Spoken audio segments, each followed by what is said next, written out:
Welcome to Coaches Weekly. I'm CJ Sellner here with head baseball coach Mike Stosky. Coach, as far as exciting 3-game weekends goes, I think this has to be up there probably for you in your career. Yeah, exciting and tiring. We start with the marathon game. 16 innings against La Crosse, which is a nationally ranked team and a team that has knocked us out of our season the last couple of years, minus last year. It was just a long day. We played 3 games, like 35 innings in about 24 hours. So exciting is a good word, tiring is another word, but to get out there with 3 wins, God, we'll take that any day of the week. We have to talk about that whole 16-inning affair with La Crosse. It all came down to you guys just persevering, and I think this team has had a lot of experience. We've talked about kind of that upperclassman atmosphere that you guys have had, and those guys have been there and played in games like that. We look at Webster just a couple of years ago. You guys were there in the same situation and just kind of persevered, and nobody panics. Everybody just says this is status quo. That's exactly right. We were down 1-0 after the first inning on an unearned run, and their pitcher absolutely dominated us for a while, and it felt like the game was 10-0, but same thing. There wasn't a lot of panic. There wasn't a lot of guys down. It was just kind of, hey, get to the next inning. Our pitchers are going to do their job, play defense. And we just scratched away. And what happened was they made an error in an inning and gave us 4 outs. And with our team, we say it all the time, we can't give other teams outs. They gave us an extra out in an inning, and we scored a couple of runs to tie it up.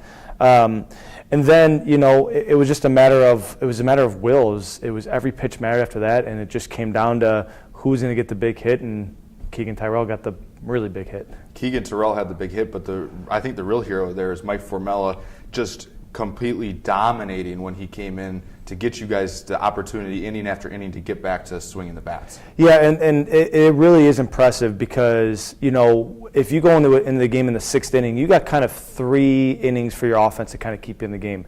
When you go in the game in the 9th and 10th, you only have 3 outs. And if you don't do well in that inning, we lose. So Mike was pitching basically a do-or-die inning every single inning for 7 innings. It's the highest pitch count he's had all year. It's the most innings he's thrown all year. And for him just to go out one after the other and keep doing it, especially in a game where we were getting some chances in extra innings, we had guys in 2nd and 3rd and we weren't scoring, you could kind of see us get excited and then we didn't score.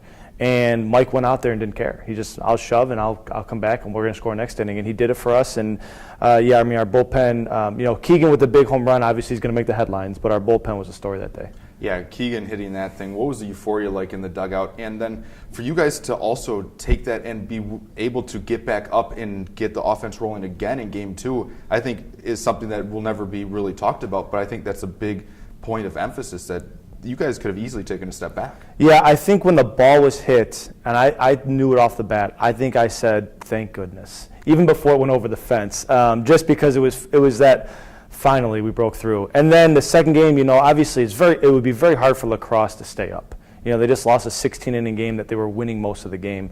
And our guys score, 4 runs right away off the bat, and that's it. I mean, Jacob Frank with the big home run, and that was kind of it. We kind of buried them early. So, yeah, I mean, our offense is as good as it gets, and we know that they're going to come to play. If our pitching and defense can just keep us in the game long enough for our offense to go, we're pretty special. Luckily, the second game, our offense came out immediately and took the lead, and we never looked back. Important one getting rolling, Brian Van Duzer. It's nice to see him batting over 400 for the week, and he's starting to get going, and that just makes this team just that much more scary. Yeah, I'll be honest with you, I didn't realize how many hits he had in Game 2. It was just, he was 0 for 26. Let's not be afraid of it. He was 0 for 26, finally hit a leadoff double against North Park. Everyone went crazy, and he was excited about it. His next 2 hits were both doubles, and I actually said to him after Game 1 of La Crosse, I said, you can hit singles. You don't just have to hit doubles. And I didn't realize he had 5 hits in Game 2, but that's because that's what Brian does. And the 0 for 26 was the fluke. The 5 hits is not. That's what Brian does. So it is really good to see him on base and run around and enjoying himself again. And if you're telling me that we scored all those runs and Duzer wasn't a big effect of that, you gotta be kidding yourself. He was such a great asset for us in that game too. You guys had to conference play this week. I think the more exciting part is you guys get a couple home games coming up. Finally. Saturday, home doubleheader against Edgewood to kick things off, with Easter kind of floating in there. Makes it a kind of an odd week to get things going. But first off, what's it going to be like coming back to the Thunderdome? 59-3 over your time period here. We are really excited. We love playing at home. Our fans are the best. we haven't had a home game yet. We're 15 games in, haven't played at home. So it's awesome to be here because the crowds are fun, and the students get to come out and watch us play, and we get to play for them a little bit.